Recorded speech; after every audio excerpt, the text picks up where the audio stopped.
నా నోరు మంచిది కదబ్బా. తల్లి బిడ్డ న్యాయంగా పోదామంటే పోదాం. అలా కాకుండా మీరు నోటికొచ్చింది మాట్లాడితే కూడా నాకు మిమ్మల్ని ఎలాగ చేప ముళ్ళు ఎలా ఒలుస్తామో అలా వలవగ నాకు సత్తు ఉంది, ఆ సత్తా ఉందమ్మా.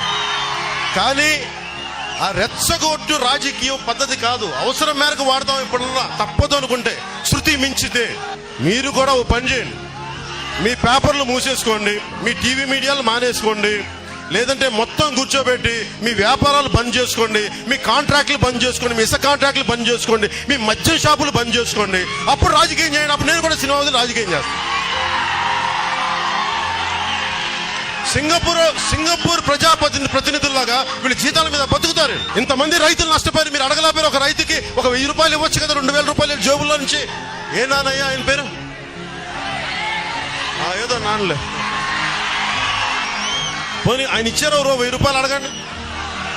ఇచ్చారు 1000 రూపాయలు రైతుకి. ఏం మాట్లాడతారు వాళ్ళు? నోరేసుకొని బూతులు తిట్టా భయపడి ఇళ్లలో కూర్చుంటావా? నోరేసుకుంటే ఇళ్ల ముందుకు వస్తాం. జాగ్రత్త, ఎక్కువ మాట్లాడుతూ మీరు పద్ధతిగా ఉండండి. నోరు మీ ఒక్కరికైనా ఉంది? మీరైనా పెట్టి పుట్టారా మీరు? ఈ ఎమ్మెల్యే గారికి చెప్పండి, ఏదో నానిగారంట, ఆయన చెప్పండి, మీ సీఎం సాబ్కి చెడుతులు కొట్టించాలి, పని చూడవా వెళ్ళి రైతులకి పని చేయాలి. పవన్ కళ్యాణ్ తిడితే